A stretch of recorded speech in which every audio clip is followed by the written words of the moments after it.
ஓம் விக்னேஸ்வரா போற்றி, ஓம் நவக்கரன் அருளை போற்றி. மகர ராசி நேயர்களுக்கு வணக்கம். மகர ராசி காலப்புருஷ சக்கரத்தின் 10ஆம் இடம் கர்மஸ்தானம். நல்ல ராசிங்க. உழைக்கின்ற ராசி, உழைப்பாளர்கள் ராசி, உழைத்து கொண்டே இருப்பவர்கள் ராசி. எப்பயும் மகர ராசி நேயர்கள் வேலைக்கு சளைக்க மாட்டாங்க. எப்பாடுபட்டாலும் பிற்பாடு கடாதவர்கள், புகழ் அந்தஸ்துக்கு வேண்டியவர்கள். அதாவது எப்படின்னா, அழுதுகிட்டு இருந்தாலும் உழுதுகிட்டு இருக்கணும். எந்த ஒரு வருத்தத்தில் இருந்தாலும் ஒரு சோழியில் இருப்பாங்க, ஒரு காரியத்தில் இருப்பாங்க. தொழில் வியாபாரம் பண்ணுறதுக்கு கெட்டிக்காரர்கள். ஏன்னா தொழில் ஸ்தானமாய காலப்புருஷ சக்கரமாய துலாமுக்கு 4ஆம் இடம் கேந்திரம் மகரம். நல்ல அமைப்பு தான். ரசித்து நல்லபடியாக காரியத்தை செய்வாங்க. உத்தியோகம் இருந்தாலும் அப்படித்தான். உத்தியோகம்னா என்ன, சம்பளத்துக்கு வேலை பார்க்குறோம். தொழில்னால் நம்ம பிறருக்கு சம்பளம் கொடுக்குறோம். ரைட் நேர்களே, மகர ராசியை பெருமை நிறைய சொல்லலாம். நிறைய வீடியோ போட்டிருக்கேன் நான். சரியா நேர்களே, மகர ராசிக்கு பொது ஜோடத்துலேருந்து நிறைய சாதக பாதங்களை சொல்லியிருக்கிறேன், அருமை பெருமைகளை சொல்லியிருக்கிறேன், சொல்லிக்கிட்டே இருக்கிறேன். மகர ராசிக்கு இப்போ ஒரு முக்கியமான நிகழ்வு நடக்குது. அந்த நிகழ்வு சில விஷயங்கள் உங்களுக்கு நிறைய பலன்களை கொடுக்கும். அதே நேரத்தில் சில விஷயத்தில் நீங்கள் கடைப்பிடிக்கணும். கொஞ்சம் நிதானத்தை கடைப்பிடிக்கணும். நிதானத்தை கடைப்பிடிக்கிற நேரம் வந்துருச்சு உங்களுக்கு. பொறுமையாக இருக்கணும், அவசரப்படக்கூடாது. இந்த வீடியோவையும் பொறுமையாக கேளுங்க.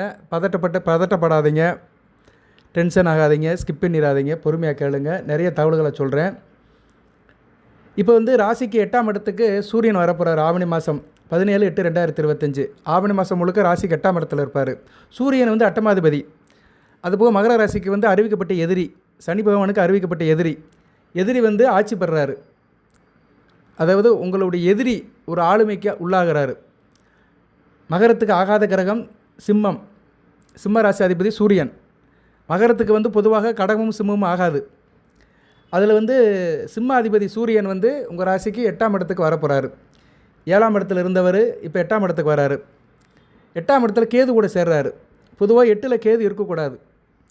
சரியா, கெட்டவனுக்கு தான் 8ல் கேது அப்படிம்பாங்க. 8ல் கேது இருக்கக்கூடாது. 8ல் கேது இருந்தார்னா ஆயுள் தீர்க்கம் இருக்கும், இழுத்துக்கிட்டே போவார்.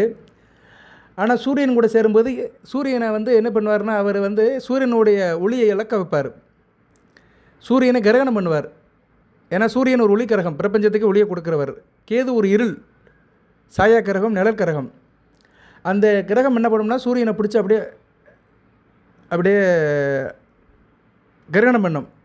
ஆவணி மாதம் ஒரு கிரகணம் வருது. செப்டம்பர் 9ஆம் தேதி நினைக்கிறேன். சரியா, ஆவணி மாதம் ஒரு கிரகணம் இருக்குது. அந்த கிரகணம் வரும்போது உங்களுக்கு நான் வீடியோ போடுறேன். சரியா நேர்களே, 8ஆம் தேதி 9ஆம் தேதி வரும். அந்த கிரகணத்துக்கு நான் வீடியோ போடுறேன் தனியாக. அது ஒரு பக்கம் இருக்கட்டும். ஏன்னா இங்கே சூரியன் கேது பிடிக்கு வருவார். கும்பத்தில் ராகு சந்திரன் பிடிக்கு வருவார். கும்பத்துக்கு சந்திரன் வரும்போது உங்கள் ராசிக்கு 2ஆம் இடத்துல தான் கிரகணம் நடக்கும். உங்கள் ராசிக்கு 2ஆம் இடத்துலையும் 8ஆம் இடத்துலையும் சூரிய கிரகணம் நடக்கும். சரி, அதை அப்புறம் சொல்கிறேன் நான். அந்த கிரகணத்தை பற்றி அப்புறம் பேசிக்கிறோம். இருப்பினும் கிரகணத்தை கேது உண்டாக்குவார். சூரியனை பிடிப்பார், ஆத்மகாரனை பிடிப்பார், 8 கூடையவனை பிடிப்பார். இதனால் என்ன சார் மகர ராசிக்கு அப்படின்னோம்னா, மகர ராசிக்கு சூரியன் 8ஆம் இடத்துல வருது, சில நன்மைகளும் இருக்குது. அதே மாதிரி கேதுக்கிட்ட அவர் சேர்றது சில தீமைகளும் இருக்குது. 2 கலந்து தான் பலன்கள் இருக்குது. ஜனன ஜாதகத்தில் சூரியன் வளர்த்தவர்களுக்கு நல்லா இருக்கும். குறிப்பாக ஜனன ஜாதகத்தில் மேச லக்கணம், கடக லக்கணம், சிம்ம லக்கணம், விருச்சிக லக்கணம், தனுசு லக்கணம், மீன லக்கணம், இந்த லக்கணத்தில் பிறந்தவங்களுக்குலாம் சூரியன் நல்லது செய்வார். மற்ற லக்கணத்துக்கு நல்லது செய்ய மாட்டார். ரிஷப லக்கணம், துலா லக்கணம், மகர லக்கணம், கும்ப லக்கணத்துக்கு நல்ல பலன்களை கொடுக்க மாட்டார். கன்னிய லக்கணம், மிதுன லக்கணத்துக்கு சுமாரான பலன்களை கொடுப்பார். ஸோ லக்கண ரீதியாக ஒரு பக்கம் இருந்தாலுமே சூரிய திசை உங்களுக்கு நடக்காது. சூரிய திசையில் எல்லோரும் கிராஸ் பண்ணியிருப்பீங்க. அவிட்ட நட்சத்திரத்துக்கு சூரிய திசை வயசான காலத்தில் தான் வரும். திருவோண நட்சத்திரத்துக்கும் வர போகிறது இல்லை. ஏன்னா திருவோணம் சந்திர திசையில் தான் பிறப்பீங்க. அதெல்லாம் சூரிய திசை வராது. அவிட்ட நட்சத்திரத்துக்கு கடைசி காலத்தில் வரும். 80 வயசுக்கு மேலே வரும். 80 வயசுக்கு மேலே வரது அப்புறம் பார்த்துக்கலாம். உத்திராட நட்சத்திரத்துக்கு பிறந்த குழந்தைக்கு தான் இருக்கும். சரியா, ஒரு 5-6 வயசுக்கு உட்பட்ட குழந்தைகளுக்கு தான் இருக்க வழியா. மற்றபடி உத்திராட நட்சத்திரத்தில் சூரிய திசை இனிமேல் வரப்போகிறது கிடையாது. ஆனால் மற்ற தசாபுத்தியில் சூரிய திசை நடக்கும்.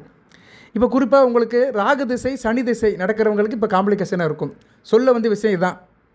இப்போ நீங்கள் உத்திராடம், திருவோணம், அவிட்டம் எந்த நட்சத்திரமாக இருந்தாலும் சரி, எந்த லக்கணத்தில் பிறந்தாலும் சரி, அது உங்களுக்கு தான் தெரியும். உங்கள் ஜனன ஜாதகத்தை பார்த்துக்கோங்க. உங்களுக்கு ராகு திசை நடக்குது, சனி மகா திசை நடக்குதுன்னா, செவ்வாய் திசை நடக்குது அப்படின்னா சூரிய புத்தி நடக்கும். இப்போ செவ்வாய் திசையில் சூரிய புத்தி, ராகு திசையில் சூரிய புத்தி, சனி திசையில் சூரிய புத்தி நடக்கிறவங்களுக்கு இந்த காலகட்டம் நல்லா இருக்காது. இந்த ஆவணி மாதம் முழுக்க நல்லா இருக்காது. சரியா, இதுதான் முக்கியம். இது நான் ஃபில்ட்ரு பண்ணிட்டேன். மகர ராசியில் எல்லாத்துக்கும் சொல்லலை. ஒரு குறிப்பிட்ட பேருக்கு தான் சொல்லியிருக்கிறேன். அது ஒரு குறிப்பிட்ட லக்கணத்துக்கு தான் சொல்லியிருக்கிறேன். சூரியன் ஆகாத லக்கணம் எது சார் அப்படின்னு பார்த்தோம்னா ரிஷபம், துலாம், மகர, கும்பம் இந்த 4 லக்கணத்துக்கு சூரியன் நல்லது செய்ய மாட்டார். சரியா? இந்த அதே மாதிரி மீன லக்கணத்துக்கு வரும். மீன லக்கணத்துக்கு 6 கூடையவனை தான் வருவார். ஸோ மீன லக்கணத்தை எடுத்துக்கலாம். ரிஷப, துலாம், மகர, கும்ப, மீன லக்கணம் இந்த 5 லக்கணத்துக்கும் சூரியன் அந்தளவுக்கு கான்ட்ரிபியூஷன் பண்ண மாட்டார். இந்த லக்கணத்தில் பிறந்தவங்களுக்கு செவ்வாய் திசையில் சூரிய புத்தி, ராகு திசையில் சூரிய புத்தி, சனி திசையில் சூரிய புத்தி நடக்கிறவங்களுக்கு ரொம்ப பாதிப்பு இருக்கும். புரிஞ்சுதா? இது இவங்களுக்கு பாதகங்கள் நிறைய நடக்கும், மற்றவங்களுக்கு சாதகங்கள் நடக்கும். ஸோ நான் பிரித்து சொல்லிட்டேன். மகர ராசியில் அந்த லக்கண ரீதியாக தசா புத்தியில் நான் பிரித்து சொல்லிட்டேன். இதை மைண்டில் வச்சுக்கோங்க. மேக்ஸிமம் உங்கள் தசா புத்தியில் தெரிஞ்சு வச்சுக்கோங்க. அப்போ தான் பலன்கள் நிற்கும். சரியா? வருஷத்துக்கு ஒரு 2 வருஷத்துக்கு ஒரு தடவைனாச்சும் ஜாதகத்தை பார்த்து தசா புத்தி தெரிஞ்சு வச்சுக்கணும். 2 வருஷத்துக்கு ஒரு தடவை ஜோதிடரை பார்க்கணும். நமக்கு என்ன தசா புத்தி நடக்கு, லக்கண ரீதியாக நல்லா இருக்கா நல்லா இல்லையா பார்க்கணும். சும்மா இந்த ராசி பலன் கேட்டேன், சனி பயிற்சி, குரு பயிற்சி, சுக்கிர பயிற்சி எல்லா பயிற்சியும் கேளுங்க. ஆனால் தசா புத்தி ரொம்ப முக்கியம். அந்த தசா புத்தி உங்களுக்கு சாதகமாக இருக்கான்னு தெரிஞ்சுக்கணும். அதுக்கு பின்னாடி தான் நீங்கள் ராசி பலன்களை பார்க்கணும். சரியா நேர்களே? அது ரொம்ப முக்கியம். காலையில் சீக்கிரமாக எந்திரிச்சா தான் எல்லா வேலையும் கரெக்டாக முடிக்க முடியும். அதுதான் ரொம்ப முக்கியம்.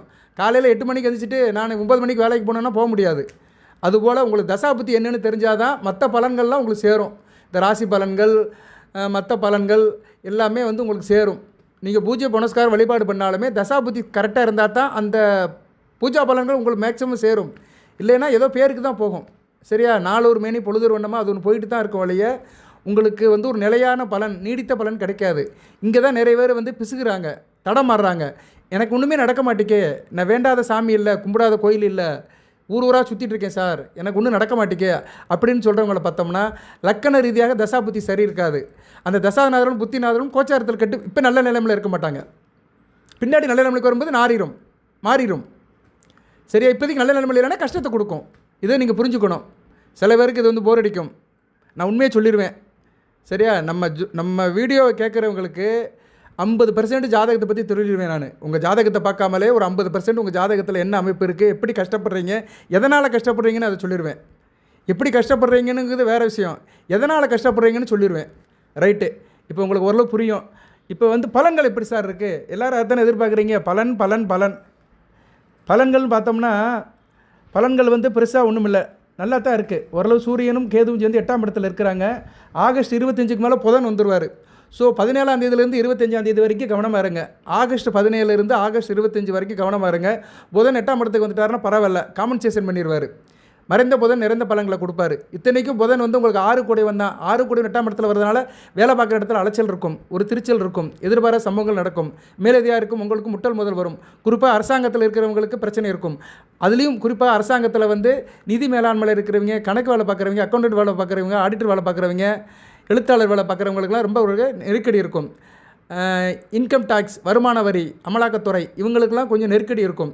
நெருக்கடினா என்ன, வேலையில் டார்ச்சர் இருக்கும், அங்கே அலைச்சல் செய்வாங்க, நீங்கள் செய்கிற வேலை திருப்தி இல்லாமல் இருக்கும். அதுபோக உங்கள் ராசிக்கு புதன் 9 கோடி 8ஆம் இடத்துல இருக்கான. அப்பா வழியில் சில வாய்தா இருக்கும். அப்பா வயதில் வாய்தான என்ன, வாய் தகராறு, இன்றைக்கி இல்லை நாளைக்கு, வாய்தானால என்னால் மாற்றி போடுறதானே. இப்போ நடக்குது அப்புறம் நடக்கும். அப்பாவுக்கு உங்களுக்கும் ஒரு கான்ட்ரவர்ஷன் இருக்கும். அப்பா சொல்கிறது நீங்கள் கேட்க மாட்டீங்க, இல்லை நீங்கள் சொல்கிறது உங்கள் அப்பா கேட்க மாட்டார். மகனுக்கும் தகப்பனுக்கும் இடையில் பிரச்சனை இருக்கும். சனியும் சூரியனும் சஷ்டாகசமாக இருக்கிறாங்க. சரியா? சூரியனை சனியை யார், அப்பா மகன். சூரியனோட மகன் தான் சனி. சனி பகவான் ராசிக்கு 3ஆம் இடத்துல இருந்தாலுமே ராகுபடியில் இருக்கிறாரு. சனி பகவானுக்கு 6ஆம் இடத்துல இருக்கிறாரு. ஸோ இது சஷ்டாச அமைப்பு, இது நல்லா இருக்காது. சரியா நேர்களே? அதனால் இந்த காலகட்டத்தில் நான் சொல்கிற வழிபாடு பண்ணுங்கள். வழிபாடு பண்ணிட்டீங்கன்னா கொஞ்சம் நல்லபடியாக இருக்கும். பெருசாலாம் ஒன்றும் வழிபாடு இல்லை, வீட்லேயும் பண்ணலாம், கோயிலுக்கும் போகலாம். விநாயகரை கும்பிடணும், அவ்வளோதான். நான் சொல்கிற அன்றைக்கி விநாயகரை கும்பிடுங்க. நான் சொல்கிற விநாயகர் படத்தை வச்சு கும்பிடுங்க. அந்த படத்தை இந்த வீடியோவில் போடுறேன் நான். சரியா? இப்போ பண்ணிட்டோம்னா ஆவணி மாதம் முழுக்க உங்களுக்கு நல்லாயிருக்கும். ஆவணி மாதம் என்னைக்கு கும்பிடலான்னு அதை சொல்கிறேன் நான். சரி சார், பலன்கள் எப்படி சார் இருக்கும் அப்படின்னு சொல்கிறேன். அதுக்கு முன்னாடி இந்த வழிபாடை சொல்லிடுறேன். வழிபாடையும் அந்த தேதியும் சொல்லிடுறேன். பொறுமையாக பாருங்கள். வீடியோ இந்நேரம் கேட்குறவங்க அனைவருக்கும் நன்றி, சிறந்தாலும் தான் நன்றி. அனைவரும் லைக் பண்ணுங்கள், பெல் பட்டன் ஆன் பண்ணுங்கள், நோட்டிஃபிகேஷனில் வர வீடியோவை பாருங்கள். சப்ஸ்கிரைப் பண்ணாங்க சப்ஸ்கிரைப் பண்ணுங்கள். இந்த வீடியோ ஒரு மகர ராசிக்கு ஒரு முக்கியமான வீடியோ. நான் இன்றைக்கி மகர ராசிக்கு வீடியோ போடணும்னு இல்லை. சரி, இன்றைக்கி மகா சங்கடகர சதுர்த்தி. இன்றைக்கி என்னென்னா இந்த வருடம் கடைசியில் இந்த வருடத்தில் வர சதுர்த்தியில் கடைசி சதுர்த்தி. அடுத்த வர சதுர்த்தி விநாயகர் சதுர்த்தி, விநாயகருடைய பிறந்த நாள்.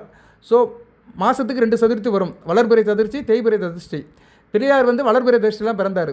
இன்றைக்கி நடக்கிறது தேய்பிறை சதுர்த்தி, மகா சங்கடகர சதுர்த்தி. இன்றைக்கி வந்து விநாயகர் கும்பிடுறது மகர ராசிக்கு மிக சிறப்பாக பார்க்கப்படுகிறது. ஏன்னா 8ஆம் இடத்துல கேது இருக்கிறாரு. 8ஆம் இடத்துல கேதுவும் சூரியன் இருந்தால் என்னென்ன பலன்கள் சார் இருக்கும், அப்போ பலன்களை சொல்கிறேன், அடுத்து வழிபாடை சொல்கிறேன், பொறுமையாக கேளுங்க. சரியா நேயர்களே? ஏன்னா ரெண்டையும் கலந்து தான் சொல்லணும். நான் மட்டும் பலனை மட்டும் சொல்லிவிட்டு வழிபாடை சொல்லணும்னு வச்சுக்கோங்களேன், அது குறையாக இருக்கும். ஸோ வழிபாடை சொல்லிடுறேன், நான் பலன்களை வந்து பின்னாடி சொல்கிறேன், ஸ்கிப் பண்ணால் பாருங்கள். நீங்கள் வந்து இன்றைக்கி கோயிலுக்கு போகலாங்க. சரியா? இன்றைக்கி இரவு நீங்கள் கோயிலுக்கு போகலாம். இன்றைக்கி சங்கடகர சேர்த்து ஆரம்பிச்சிருச்சு, 10:30 மணிலேருந்து ஆரம்பிச்சிருச்சு. அதனால் இன்று இரவு நீங்கள் கோயிலுக்கு போகலாம். சரியா? விநாயகர் கோயிலுக்கு போகலாம். இந்த தேதி என்ன? இன்று தேதி வந்து 12/8/2025 இரவு கோயிலுக்கு போகலாம், விநாயகர் கோயிலுக்கு போகலாம். சரியா? விநாயகர் கோயிலுக்கு 6 மணிக்கு மேலே பூஜையில் கலந்துக்கோங்க. முடியாதவர்கள் நாளைக்கு காலையில் 8:30 மணிக்கு வீட்டில் சாமி கும்பிடுங்க. விநாயகர் படத்தை வச்சு பிள்ளையார்பட்டி கணபதி காயத்ரி மந்திரத்தை சொல்லுங்கள். நீங்கள் கும்பிட்ற விநாயகர் வந்து வீர கணபதினு நினச்சி கும்பிடுங்க. மகர ராசிக்கு வீர கணபதி தான் கும்பிடணும். அந்த படத்தை வந்து உங்களுக்கு நான் அனுப்புகிறேன். ஆவணி மாதம் முழுக்க அந்த படத்தை வச்சு கும்பிடுங்க. விநாயகர் சதுர்த்தி அன்னைக்கும் கும்பிடுங்க. அதுபோக அந்த படத்தை கடையில் கிடைக்கலன்னா பிரிண்ட் அவுட் எடுத்துக்கோங்க, இல்லைனா வாட்ஸ்அப்பில் என்கிட்ட கேளுங்க, உங்களுக்கு நான் அனுப்புகிறேன். ஏன்னா ஆவணி மாதம் முக்கியமாக பார்க்கப்படுகிறது. இதே மாதிரி தான் நான் கண்ணன் படம் ஒன்று சொல்லியிருக்கிறேன். கிருஷ்ண ஜெயந்தி அன்றைக்கி கண்ணன் படம் ஒன்றத்தை வச்சு கும்பிடுங்கன்னு சொல்லியிருக்கேன். கோவர்த்தன மலையை தாங்கின மாதிரி இருப்பார். ஸோ கிருஷ்ண ஜெயந்தி அன்றைக்கி அந்த படத்தை வச்சு கும்பிடுங்க. விநாயகர் சதுர்த்தி அன்றைக்கி வீர கணபதி படத்தை வச்சு கும்பிட்டிங்கன்னா மகர ராசிக்கு எல்லா பிரச்சனையும் தீரும். வினை தீர்ப்பான் விக்னேஸ்வரன். ஸோ நான் இன்றைக்கி நைட்டு கும்பிடலாம், இல்லைன்னா நாளை காலையில் 8:30 மணி வரைக்கும் அந்த மகா சங்கடகர சதுர்த்திக்கு கும்பிடலாம். விடுபட்டு போனவர்கள் என்றைக்கு சார் கும்பிடலாம்னா 15/8 ஆகஸ்ட் 15/8 காலையில் 10:30 மணிக்குள்ளே கும்பிடலாம். அடுத்து வந்து 23/8 காலையில் 8:30 மணிக்குள்ளே கும்பிடலாம். 27/8 விநாயகர் சதுர்த்தி அன்றைக்கி வருகிற ஆகஸ்ட் 27 விநாயகர் சதுர்த்தி அன்றைக்கி அமாவாசையும் வருது, முக்கியமான நாள். அன்றைக்கி நீங்கள் சிவன் கோயிலில் போய்ட்டு விநாயகரை கும்பிடலாம், இல்லைனா வீட்லேயும் விநாயகருக்கு பூஜை பண்ணி கும்பிடலாம். அது டைம் வந்து காலையில் 9:30 மணி நல்ல நேரம். ஏன்னா விநாயகர் சதுர்த்தி வந்து மதியத்தோடு முடிஞ்சு போயிடுது. இந்த வீடியோ வாயில உங்களுக்கு முக்கியமாக முன்னாடியே சொல்லிடுறேன், இந்த வருடம் வருகின்ற விநாயகர் சதுர்த்தி 27ஆம் தேதி மதியம் 3:45 முடிஞ்சு போயிடும். ஸோ நைட்லலாம் போய் கும்பிட்டிங்கன்னா அந்த அளவுக்கு சிரத்தை கிடையாது, காலையிலே கும்பிட்றணும். சரியா? ஏன்னா முதல் நாள் நைட்லேயே சதுர்த்தி வந்துடுது, மதியம் 3:45 முடிஞ்சு போகிறதுனால விநாயகர் சதுர்த்தியை வந்து நீங்கள் காலையில் கும்பிடுறது சிறப்பு. அன்றைக்கி விநாயகர் சதுர்த்தி அன்றைக்கி கவர்மெண்ட் ஹாலிடே தான். காலையில் 9:30 மணிக்கு கோயிலில் போய் கும்பிட்டாலும் சரி, வீட்டில் கும்பிட்டாலும் சரி, நல்லபடியாக கும்பிட்டுருங்க. பூஜை புனஸ்காரம் பண்ணுறதெல்லாம் உங்களுடைய சௌரியம், அதுக்குள்ளே நான் வரல. அதுக்கு நான் அடுத்த வீடியோவில் நான் சொல்கிறேன் எப்படி கும்பிடணும்னு. சரி சார், 27ஆம் தேதி முடியாதவர்கள் வந்து செப்டம்பர் 2ஆம் தேதி காலையில் 8:30 மணிக்கு வீட்டில் கும்பிடலாம் விநாயகரை, இல்லைனா செப்டம்பர் 11ஆம் தேதி காலையில் 11 மணிக்கு வீட்டில் கும்பிடலாம். ஸோ உங்களுக்கு நான் ஒரு 4-5 தேதி சொல்லியிருக்கிறேன் ஆவணி மாதம் விநாயகரை கும்பிடுறது. விநாயகரை கும்பிடுறது கோயிலையும் கும்பிடலாம், வீட்லேயும் கும்பிடலாம். விநாயகர் பொதுவானவர், முதல் கடவுள். அதனால் நான் சொல்கிற அன்றைக்கில் விநாயகரை கும்பிட்டுருங்க. சரியா? இன்று இரவு 13/8/2025 இரவு கும்பிடலாம். 13/8/2025 காலையில் 8:30 மணிக்குள்ளே கும்பிடலாம். விடுபட்டு போனவர்கள் 15/8/2025 ஆகஸ்ட் 15 அன்றைக்கி விடுமுறை தான், காலையில் 10 மணிக்குள்ளே கும்பிடலாம். அதுக்கடுத்து ஆகஸ்ட் 23 காலையில் 8:30 மணி வரைக்கும் கும்பிடலாம். 27/8/2025 விநாயகர் சதுர்த்தி அமாவாசை அன்றைக்கி 9 மணி காலையில். இதெல்லாம் முக்கியமான நாட்கள், விநாயகரை கும்பிடுறதுக்கு முக்கியமான நாட்கள், சூட்சமான நாட்கள். அன்றைக்கி கும்பிட்டிங்கன்னா உங்களுக்கு நல்லாயிருக்கும். சரியா? உங்கள் ராசிக்கு 2ஆம் இடம் வலுப்புறம், தன குடும்பம் நல்லாயிருக்கும், குடும்பத்தில் சந்தோஷம் இருக்கும், கையில் காசு பணம் இருக்கும், உங்கள் பழக்க வழக்கம் நல்லாயிருக்கும், எல்லாருக்கும் வேண்டியவராக இருப்பீங்க, இன்றைக்கி பேசுவீங்க, குடும்பம் மிகச்சிறப்பாக இருக்கும், உறவினருடைய நட்பு நல்லாயிருக்கும், சொந்த பந்தம் நல்லபடியாக இருக்கும், தேக ஆரோக்கியம் நல்லாயிருக்கும், ஆயில் நீடிக்கும், ஆரோக்கியம் நல்லாயிருக்கும், எதிர்பாராத பண வரவு இருக்கும், அப்பா வழியில் நல்ல ஒரு முன்னேற்றம் இருக்கும், அரசாங்க காரியம் நல்லபடியாக நடக்கும், அரசாங்க உதவிகள் நல்லபடியாக நடக்கும், அரசு வேலை தேடுறவங்களுக்கு மிகச்சிறப்பாக பார்க்கப்படுகிறது. இதெல்லாம் விநாயகரை இந்த டேட்டில் கும்பிட்றவங்களுக்கு அந்த பலன்களை கொடுக்கும்.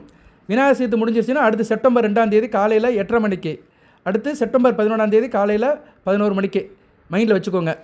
அன்றைக்கி விநாயகரை கும்பிட்ருங்க. விநாயகருக்கு நீங்கள் எப்படி வேணாலும் கும்பிடலாம்.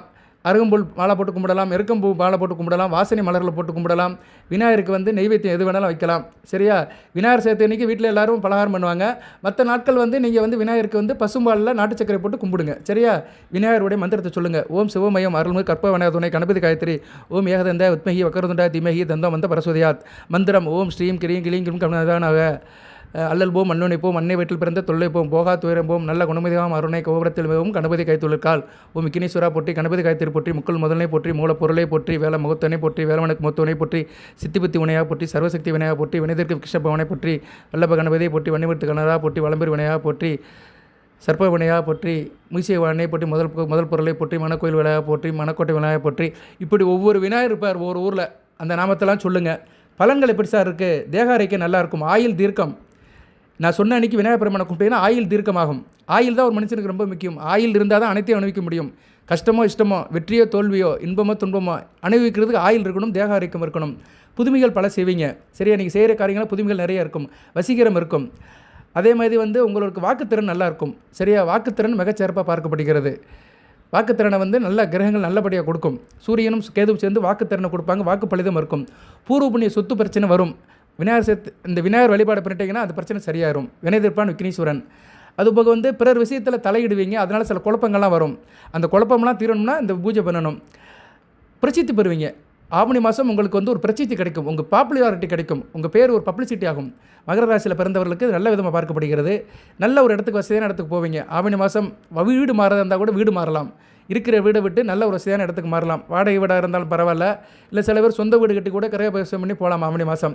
ரைட்டு. சரித்திரம், சாஸ்திரம், ஆராய்ச்சி, இலக்கியம் சம்மந்தப்பட்டவங்களும் மிகச்சிறப்பாக இருக்கும். யாருக்கு கீழ்ப்படிய மாட்டீங்க. அப்படி ஜம்முன்னு இருப்பீங்க. தம்ஸ்அப் மாதிரி வணங்காமுடியாக இருப்பீங்க. அதுபோக வந்து உங்கள் கணவனோ மனைவியோ நிறைய செலவு பண்ணுவாங்க இந்த காலகட்டத்தில். அந்த செலவு பண்ணுறதுக்கு பணத்தை வந்து கிரகங்கள் கொடுக்கும். சரியா, அந்த வழிபாடு பண்ணிட்டீங்கன்னா கையில் கையிருப்பு நல்லாயிருக்கும். ஏன்னா 2ஆம் இடம் சம்மந்தப்படுறதுனால கையில் காசு பண்ண நல்லபடியாக உங்களுக்கு இருக்கும். நீங்கள் வந்து பொதுவாக அரசு சம்மந்தப்பட்ட வேலையில் இருந்தாலும் சரி, மற்ற இடத்துலையும் சரி, மேலதிகாரிகள் பேச்சை கேட்டு போங்க. இந்த காலகட்டத்தில் ஒரு ஆணவம் வரும். சூரியன் கேது சேர்ந்துட்டால் ஒரு ஆணவத்தை கொடுப்பாங்க. தலக்கணம் இருக்கும். அதனால் கொஞ்சம் தலக்கணத்தை தவிர்த்துட்டு மேலதிகாரிகள் பேச்சை கேட்டு போங்க. அரசாங்க விஷயத்தில் அலட்சியப்படுத்தாதீங்க. அந்தந்த விஷயத்தை அப்பப்போ முடிச்சிருங்க. இன்றைக்கி விஷயத்தை இன்றைக்கே முடியுங்க, நாளைக்கு ஓடாதீங்க. உடலில் ஒரு பலகீனம் இருக்கும். சில பேருக்கு திடீர் மயக்கம் வரும். 8ஆம் இடத்துல சூரியன் இருந்தாலே தலை சுத்தல் இருக்கும். பித்த சம்மந்தப்பட்ட சாப்பாடெல்லாம் சாப்பிடாதீங்க. சரியா, நிறைய இருக்குது பித்த சம்மந்தப்பட்ட சாப்பாடு. எண்ணெய் பலகாரங்கள் அப்படி நிறைய சொல்லலாம். சரியா, காஃபி டீ குடிக்கிறது, ஆல்கஹால் எடுக்கிறது, இதெல்லாம் குறைச்சிட்டிங்கன்னா மிகச்சிறப்பாக பார்க்கப்படுகிறது. குடும்பத்தில் சில சின்ன சின்ன பிரச்சனைகள் வரும். ஏன்னா 2ஆம் இடத்துல சூரியனுக்கு எதுவும் ராகவை பார்க்கறதுனால சில பிரச்சனைகள் வரும். வாயை மூடிட்டு கம்முன்னு இருங்க. சரியா, பிரச்சனை வந்துச்சுன்னா வெளியே போயிருங்க. குறிப்பாக ஆண்களுக்கு சொல்கிறேன். ஏன்னா ஆண்கள் தான் வந்து கொஞ்சம் ஆத்திரப்படுவாங்க, ஆவேசப்படுவாங்க. பிரச்சனை வந்துருச்சா பேசாமல் சட்டையை மாட்டிட்டு ஒரு டம்ளர் தண்ணியை குடிச்சிட்டு வெளியே போயிட்டு ஒரு 1/2 மணி நேரம் கழிச்சு வாங்க. வீட்டில் பிரச்சனையெல்லாம் தீர்ந்து போயிடும். நம்ம அந்த ஸ்பாட்டில் இருந்தால் தான் பதில் சொல்லுவோம். இன்றைக்குமே வந்து நம்ம உத்தியோகம் பண்ணுற இடத்துலையும் சரி, எந்த இடத்துல இருந்தாலும் சரி, ஒரு பிரச்சனை வருதுன்னா அந்த இடத்த விட்டு நகண்டுருங்க. நல்ல பிள்ளைக்கு அழகு சொல்லாமல் போகிறது. சொல்லாமல் நகண்டு போயிட்டிங்கன்னா அந்த பிரச்சனை சீக்கிரம் தீர்ந்து போயிடும். நம்ம அந்த இடத்துல வந்து நின்னோம்னா வச்சுக்கோங்களேன், பதில் சொல்லுவோம். பதிலுக்கு பதில் பேச பிரச்சனை வளர்ந்துக்கிட்டே இருக்கும். இது எல்லாத்துக்கும் பொருந்தும். ஆணாக இருந்தாலும் சரி, பெண்ணாக இருந்தாலும் சரி, எந்த வயசாக இருந்தாலும் சரி. ஸோ பிரச்சனை வருதுன்னா அதுலேருந்து வெளியே விளையிருங்க. வயதானவர்கள் பேசாமல் கம்முன்னு படுத்துருங்க. மற்றவங்க வந்து என்ன பண்ணுங்கன்னா வெளியே கிளம்பிடுங்க. பெண்கள் என்ன சார் பண்ணலாம் அப்படின்னா, பெண்கள் வந்து என்ன பண்ணணும்னா ஒரு கிளாஸ் தண்ணியை குடிச்சிட்டு மாடிக்கு போயிருங்க. வீட்டில் மாடின்னு ஒன்று இருக்கும். இல்லைன்னா வெளியே அக்கம் பக்கத்தில் எங்கேனாச்சும் போயிருங்க. பக்கத்து வீடு எங்கேனாச்சும் கடைக்கு காய் வாங்க போகிறேன்னு சொல்லிட்டு பையன் தூக்கிட்டு போயிருங்க. ஏன்னா பெண்கள் டக்குன்னு எங்கேயும் போக முடியாது. ஏன்னா பெண்கள் வந்து வேலைக்கு போகிற பெண்களுக்கு பிரச்சனை இல்லை. சார் வேலை பார்க்குற இடத்துல பிரச்சனை வந்துச்சு என்ன சார் செய்யலைன்னா, வேலை பார்க்குற இடத்துல பிரச்சனை வந்துச்சுன்னா வெளியே வந்துருங்க. வராண்டாவுக்கு வந்துருங்க.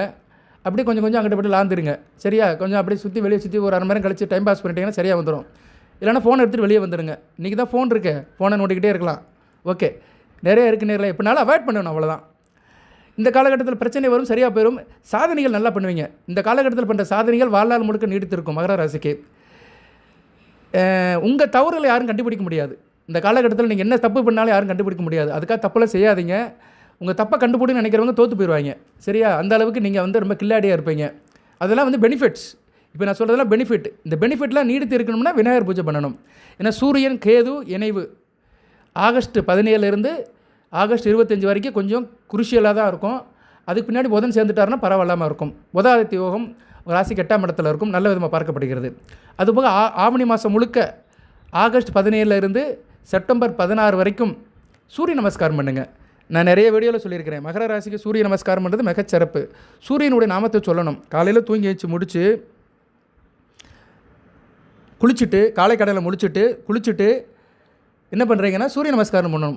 சூரிய பவனை போற்றி, அர்க்கனை போற்றி, ரவியை போற்றி, ஆதித்தனை போற்றி, கார்த்திகை நட்சத்திரத்துக்கு உரிவினை போற்றி, உத்தர நட்சத்திரத்துக்கு உரிவினை போற்றி, உத்திராட நட்சத்திரத்துக்கு உரிவினை போற்றி, வெய்யவனை போற்றி, பகலவனை போற்றி, உதயனை போற்றி, மார்த்தாண்டனை போற்றி, நவக்கர தலைவனை போற்றி, வெற்றி குருவனை போற்றி, பிதற்காரகனை போற்றி, தகப்பனை போற்றி, முதிர்களை போற்றி, சிம்ம ராசியில் ஆசிவனை போற்றி, மேசராசியில் உச்சமடைவனை போற்றி, கலியுத்த காப்பவனை போற்றி, பேரருளை போற்றி, பிரபஞ்சமை போற்றி, ஒளியை போற்றி, சுபிச்சமை போற்றி, ஓங்கார பொருளை போற்றி, ஒளிமயமானவனை போற்றி, எங்கும் நிறைந்தவனை போற்றி, எதிரிகளை வெல்பவனை போற்றி, தீர்க்காயில் தருவனை போற்றி, தேக அரைக்கம் தருவனை போற்றி, அன்பை தருவனை போற்றி, அறிவை தருவனை போற்றி, ஆற்றலை தருவனை போற்றி, ஈவு இரக்கம் கருணை காரணியம் தருவனை போற்றி, காருண்ய மூர்த்தியை போற்றி, கருணை கடவுளை போற்றி, கர்ணனின் தகப்பனை போற்றி, பருதியை போற்றி, பதுமனை போற்றி, விக்கிரமனை போற்றி, ஆதித்தனை போற்றி, ஆத்மகாரனை போற்றி, பாஸ்கரனை போற்றி. இப்படி நிறைய இருக்குது. சரியா, சூரிய பகவானுடைய நாமத்தை சொல்லுங்கள். பகலவனை போற்றி, கதிரவனை போற்றி அப்படின்னு சொன்னீங்கன்னா உங்களை யாரும் அசைக்க முடியாது. மகர ராசியை யாரும் அப்படி சீண்டி கூட பார்க்க முடியாது. ஆத்ம காரகன், பிரபஞ்சத்துக்கு ஒளியை கொடுக்குறவன். அந்த சூரிய ஒளியை பெற்றுட்டு அவன் நாமத்தை அவனுக்கு முன்னாடியே சொன்னீங்கன்னு வச்சுக்கோங்களேன், அப்படியே ஒரு கவசம் போட்ட மாதிரி தான். கர்ணனுக்கு கவச குண்டலம் போட்ட மாதிரி மகர ராசினியர்கள் அப்படி நச்சுன்னு இருப்பீங்க. சரியா? எது வந்தாலும் எதிர்த்து நிற்பீங்க. யாரும் ஒன்றும் செய்ய முடியாது. யார் அம்பு பட்டாலும் அப்படியே ஒடிஞ்சு போயிடும். சரியா? யார் உங்களை நிமிர்ந்து பார்க்க முடியாது. உங்கள் பார்வை வந்து ஒரு ஒளி பிரகாசமாக இருக்கும். ஏன்னா சூரியன் தான் எல்லாத்தையும் கொடுக்குறவன். சூரியன் தான் முக்கியம். சூரிய பிரகாசம்னாலே எல்லாம் முடிஞ்சு போச்சு. தெய்வத்துக்கே வந்து கருவறைக்கு வந்து சூரியன் தான் பவரை கொடுக்குறாரு. அந்த கொடிமரத்து மூலியமாக தான் சூரிய இது வருது. அந்த கொடிமரத்து மூலியமாகவும் கோபுர கலசம் மூலியமாக தான் சூரிய ஒளியை வாங்கி தான் கற்ப கிரகத்துக்கு வந்து அந்த சக்தி போகுது. தெய்வத்தில் கோயில் உள்ள விற்கிறதுக்கே வந்து சூரியன் தான் பவரை கொடுக்குறாரு. உங்களுக்கு கொடுக்க மாட்டாரா? உத்தாட நட்சத்திரத்தில் பிறந்தவங்களுக்கு கொடுக்க மாட்டாரா? திருவோண நட்சத்திரத்தில் பிறந்தவங்களுக்கு கொடுக்க மாட்டாரா? அவிட்ட நட்சத்திரத்தில் பிறந்தவங்களுக்கு கொடுக்க மாட்டாரா? கண்டிப்பாக கொடுப்பாரு. எப்போ கொடுப்பாரு? நம்ம வழிபட்டால் கொடுப்பாரு. தினமும் சூரிய நமஸ்காரம் வழிபட்டோம்னா சிறப்பாக இருக்கும். வேறு என்ன சார் பலன்கள்? பிரயாணம் அறிக்கையோடு இருக்கும். எங்கேனாச்சும் டூரு எங்கேனாச்சும் போயிட்டு வருவீங்க. உத்தியோக ரீதியாகவும் சரி, தொழில் ரீதியாகவும் போயிட்டு வருவீங்க. சொந்த பந்த வீட்டு கல்யாண விஷயத்துக்கெல்லாம் போயிட்டு வருவீங்க. அதிக யாத்திரை இருக்கும். ஸ்தல வழிபாடு இருக்கும். கோயில் குளத்துக்கெல்லாம் போயிட்டு வருவீங்க. தான தர்மங்களை நல்லா பண்ணுவீங்க. தானும் மகிழ்ந்து பிறகு மகிழ வைப்பீங்க. தேக ஆரோக்கியத்தில் சில பிரச்சனைகள் வரும். உடல்நலத்தை பார்த்துக்கோங்க. சரியா? உஷ்ண சம்மந்தப்பட்ட பிணிகள் வரும். பித்த சம்மந்தப்பட்ட பிணிகள் வரும். கண் எரிச்சல், தலை சுத்தல், மயக்கம், வயிற்றுப்போக்கு, வயிறு சம்மந்தப்பட்ட பிரச்சனைகள்லாம் வரும். கவனமாக பார்த்துக்கோங்க. செரிமான பிரச்சனை வரும். கேஸ் டபுள் அதிகோட இருக்கும். வாயு தொல்லை அதிகமாக இருக்கும். எதை சாப்பிட்டாலும் வாயு போய்கிட்டே இருக்கும். காற்று போய்கிட்டே இருக்கும். கொஞ்சம் கவனமாக இருக்கணும். இதெல்லாம் அந்த 50 வயசுக்கு மேற்பட்டவங்களுக்கு அதிகமாக இருக்கும். ஏன்னா 50 வயசுக்கு மேற்பட்டவங்களுக்கு நடமாட்டம் குறைஞ்சிரும். நடமாட்டத்தில் இருக்கிறவங்களுக்கு சீக்கிரம் செரிமானம் ஆயிரும். எதுவும் எல்லாம் சரியாக போயிடும். நடமாட்டம் குறைய உடல் உபாதைகள் இருக்கும். அந்த அளவுக்கு நம்ம சாப்பாடை கண்ட்ரோல் பண்ணணும். அதேமாதிரி மற்றவங்க விஷயத்தில் தலையிடாதீங்க. தான் உண்டு தன் வேலை உண்டுன்றங்க. முயற்சியிலெல்லாம் வெற்றி கிடைக்கும். வெற்றி என்ற வார்த்தை உங்களுக்கு தாரக மந்திரமாக இருக்கும். வெற்றி வெற்றி வெற்றி வெற்றி மாமுகம் தெரியுதே, அந்த வீர மாமுகம் மலருதே. மகர ராசி வந்து வெற்றியை நோக்கி போகும். நல்ல ஒரு பிரகாசம் இருக்கும். பிரயாணம் போகும்போது கவனமாக இருங்க. பிரயாணத்தில் வந்து பொருள் இழப்பு இருக்கும். எதனாச்சும் லக்கேஜை விடுறது, திங்ஸை விடுறது, இதெல்லாம் இருக்கும். கவனமாக எடுத்துக்கோங்க. குறிப்பாக ட்ரெயினில் போகிறவங்க கவனமாக இருங்க. லாங் ட்ராவல் பண்ணுறவங்களாம் கவனமாக இருக்கணும். சரியா? எதனாச்சும் பொருள் மிக்சிங் ஆகிறது வாய்ப்பு இருக்குது. இந்த காலகட்டத்தில் மற்றவங்க பொருள் உங்களுக்கு கிடைக்கும். உங்கள் பொருள் போகிறது பத்திரமா பார்த்துக்கோங்க. ஆனால் சொத்து பத்து விஷயத்தில் மற்றவங்க சொத்தோ அசட்டோ வீடோ மனையோ ஏதோ ஒன்று கிடைக்கும். உங்களுக்கு மனை வழியிலும் கிடைக்கலாம், கடன் வழியிலும் கிடைக்கலாம், சொந்த பந்த வழியிலும் சில பொருள் கிடைக்கலாம். கையில் காசு பணம் இருக்கும். வார்த்தையை நிதானமாக பேசுங்க. சுடு சொல்லு சொல்லாதீங்க. 2ஆம் இடம் வீக்காது. சுடு சொல்லு சொல்லாதீங்க. 2ஆம் இடத்துல ராகு சனி பெருசு சூரிய சம்மந்தப்படுறதுனால சுடு சொல் கோப சொல் விட்டுருங்க. கோபத்தை மறந்துடுங்க. ஆவணி மாதம் முழுக்க கோபத்தை மறந்துடுங்க. கோபம் வர நேரமெல்லாம் ஒரு கிளாஸ் தண்ணி எடுத்து வாயில் ஊற்றிடுங்க. வாயில் தண்ணி போயிடுச்சுன்னா பேச முடியாது. அப்படியே வெளியே போயிருங்க. கோபத்தை மறந்து விடுங்க. குணத்தை வளர்த்துக்கோங்க. பணம் வந்துக்கிட்டே இருக்கும். திடீர்னு பணம் வரும். தன வரவு அதிகமாக இருக்கும். சரியா? கையில் காசு பணம் நல்லா வந்துட்டு தான் இருக்கும். மற்றவங்களுக்கு தொல்லை கொடுக்காதீங்க. சரியா? மற்றவங்களுக்கு தொல்லை கொடுக்காமல் இருந்தாலே நீங்கள் நல்லா இருப்பீங்க. இதுதான் பெரிய விஷயம். ஏன்னா கேது வந்து 2ஆம் இடம் சூரியன் கூட சேர்ந்து பார்க்கறதுனால மற்றவங்க விஷயத்தில் ரொம்ப தலையிடுவீங்க. தான் என்ற அகமாகவும் இருக்கும். சூரியன் வந்து ஒரு தலைமை பொறுப்புக்குள்ள கிரகம் அல்லவா? கேது கூட சேர்ந்து என்ன பண்ணுவார்னா தேவையில்லாத ஒரு கிறுக்க கொடுப்பாரு. இவன் என்ன நம்ம பேச்சை கேட்க மாட்டேங்கிறான், நம்மளை மதிக்க மாட்டேங்கிறான் அப்படின்னு ஒரு வரட்டு கௌரவம் இருக்கும். அதனால நோ யூஸ். 10 பைசாவுக்கு பிரயோஜனம் கிடையாது. ஆனால் அந்த கெத்து இருக்கும். நான் தானே பெரிய ஆள், நான் தானே நாட்டாம, எனக்கு தானே முதல் மாலை இப்படின்னு தேவையில்லாத விஷயத்துக்கெல்லாம் கெத்து காட்டிகிட்டு இருப்பீங்க. அந்த கெத்தெல்லாம் விட்டுருங்க. சரியா? ரைட்டு. இன்றைக்கி இல்லைன்னா நாளைக்கு இல்லைன்னா நாளை மறுநாள் அப்படின்னு விட்டு கொடுத்து போனீங்கன்னா கெட்டு போக மாட்டீங்க. நல்லாயிருக்கும். சரியா? உங்கள் போக்கை நல்லபடியாக வச்சுக்கோங்க. இல்லைன்னா அதிருப்தி வரும். அதிருப்தி வந்துச்சுன்னா நம்ம பேர் கெட்டு போயிடும். அதனால் மகர ராசிக்கு வந்து 8ஆம் இடத்துல சூரியன் வந்து ஒரு கலவை பலனை கொடுக்குறாரு. இனிப்பும் கசப்பும் கலந்து கொடுக்குறாரு. நம்ம இனிப்பு மட்டும் எடுத்துக்கிடுவோம். அன்னப்பறவை மாதிரி இருப்போம். பாலை மட்டும் குடிச்சிருவோம், தண்ணியை விட்டுருவோம். அது உங்கள் கையில் தான் இருக்குது. அதுபோக வழிபாடு இருக்குது. நான் சொன்ன அன்றைக்கி வழிபாடு பண்ணிடுங்க. விநாயகர் சதுர்த்தி ரொம்ப முக்கியம். இன்று முக்கியம். இந்த வீடியோ வந்து உங்களுக்கு எப்படியும் ஒரு 4 மணிக்கு நான் போட்டுருந்தேன். சரியா? ஒரு 3 to 4க்குள்ளே கிடச்சிரும். இந்த வீடியோவை பார்த்துட்டு இரவு கோயிலுக்கு போயிருங்க. இன்றைக்கி மகா சங்கடகர சதுர்த்தி. விநாயகர் கோயிலில் போய் கும்பிட்டாலும் சரி, பக்கத்தில் இருக்க விநாயகர் கோயிலில் போய் கும்பிட்டாலும் சரி, வீட்டில் விநாயகர் பெருமானை கும்பிட்டாலும் சரி, நல்லது நடக்கும். நீங்கள் எதிர்பார்த்த சம்பவம் நடக்க போகுது. உங்கள் எதிர்பார்த்த ஒருத்தர் வர்றாரு, உங்கள் வீடு தேடி வர்றாரு. அவரை நல்லபடியாக வச்சுக்கோங்க. அடுத்து நடக்கிறதெல்லாம் எல்லாம் இன்பமாக இருக்கும். எதிர்பார்த்த ஒருவர் உங்கள் வீடு தேடி வர்றாரு. ஏன்னா 2ஆம் இடத்தை பார்க்குறாரு. இல்லம் தேடி பார்க்குறாரு. 2ஆம் இடங்கிறது குடும்பம் தான். இல்லம் தேடி வர்றாரு. அவரை நல்லபடியாக வச்சுக்கோங்க. நீங்கள் நல்லபடியாக வச்சுட்டிங்கன்னா உங்களுக்கு நல்லது செய்வார். நீங்கள் அவரை வந்து கண்டுக்கலைன்னா கெடுதல் பண்ணுவார். சரியா? எல்லாம் உங்கள் கையில் தான் இருக்குது. உங்கள் மனதிலும் உங்கள் செயலிலும் தான் இருக்குது. வாழ்த்துக்கள். எல்லாம் வல்ல இறைவன் மகர ராசி நேயர்களுக்கு, உத்திராடம் திருவோணம் அவிட்ட நட்சத்திரத்தில் பிறந்த நேயர்களுக்கு சில சௌபாக்கியத்தையும் சில ஐஸ்வர்யத்தையும் சில நன்மையிலும் கொடுப்பார். அனைத்து வளங்கள் நலங்களை பெற்று தேக ஆரோக்கியத்துடன் தீர்க்காயலுடன் நீடோடி வாழ்க, நிறைந்த வளம் பெறுக. நன்றி நேயர்களே.